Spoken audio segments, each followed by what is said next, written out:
सध्या आपण मुंबई मराठी पत्रकार संघात आहोत. आझाद मैदान शेजारी आहे. तिथे मराठा मोर्चा आंदोलन सध्या सुरू आहे आणि त्यांची जेवणाची व्यवस्था उद्धव बाळासाहेब ठाकरे शिवसेना पक्षाकडून देखील केली जाते.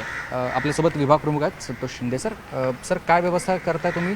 उद्धव साहेबांनी तुम्हाला काय आदेश दिले? नाही, साहेबांच्या आदेशाप्रमाणे, साहेबांनी केलेल्या निवेदनाप्रमाणे मुंबईमध्ये येणारा मराठी बांधव हा उपाशी राहिला नाही पाहिजे, याची पूर्ण खबरदारी शिवसैनिकांनी घ्यावी असं त्यांनी निवेदन केलं आहे. त्याप्रमाणे आम्ही ह्या ठिकाणी आज त्यांच्या जेवणाची, पिण्याच्या पाण्याची व्यवस्था या ठिकाणी करत आहोत.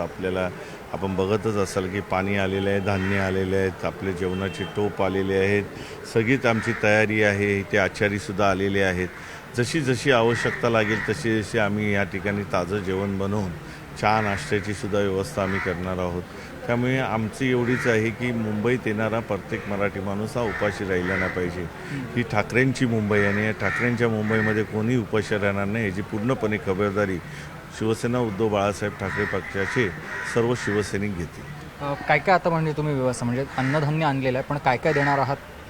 जेवण काय असणार आहे? आणि वेगवेगळं असेल. म्हणजे आता आम्ही 2 दिवस झालं डाळ खिचडी बनवतोय, सकाळ दुपार संध्याकाळ. आता इथे आचारीच आणलेले आहेत, त्यामुळे आता जसं बनवता येईल म्हणजे पुलाव बनवू, बिर्याणी बनवू, जे काही चांगलं बनवता येईल. आता आमचे काही कैलास पाटील आमचे आमदार आहेत, त्यांनी भाकऱ्या बनवून आणलेल्या आहेत. तर इथे पिठलं आणि ठेचा आणि भाकरी बनवू, असे वेगवेगळे पदार्थ या ठिकाणी बनवण्याचा आमचा मानस आहे आणि आम्ही प्रयत्न करतो. कोण कोण नेते आपले किंवा मुंबईतले नेते आहेत का त्यांच्याकडून काही वस्तू पाठवण्यात आल्या आहेत किंवा असं काही? ह्या ठिकाणी शिवसेनेचे नेते सन्माननीय खासदार अरविंदभाई सावंत यांनी पाठवलेले आहेत.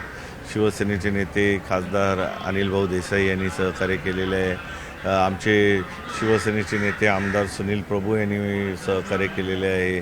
त्याचप्रमाणे कैलासदादा पाटील हे सुद्धा त्या सहकार्य करत आहेत.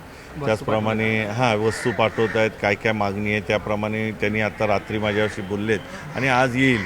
आणि ह्या ठिकाणी आमचे विनोद घोसाळकर आहेत, त्यांनीसुद्धा काही धान्य पाठवण्याची व्यवस्था केलेली आहे. आता आजपासून सुरुवात झालेली ओघ हा कायम राहणार आहे.